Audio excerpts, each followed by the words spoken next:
Sambutan Malam Tahun Baharu 2026 di Bukit Bintang bertukar kecoh apabila kawasan itu menjadi terlalu sesak dengan pengunjung yang hadir untuk melihat bunga api dan menyertai countdown.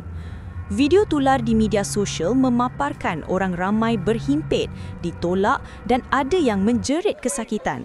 Malah beberapa individu dilaporkan pitam dan mengalami sesak nafas.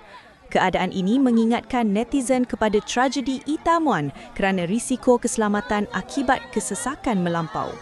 Seorang pengunjung menasihatkan orang ramai agar menyambut Tahun Baharu di rumah pada masa akan datang.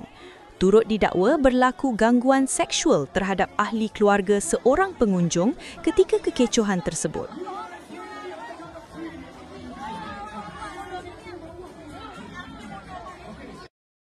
小红书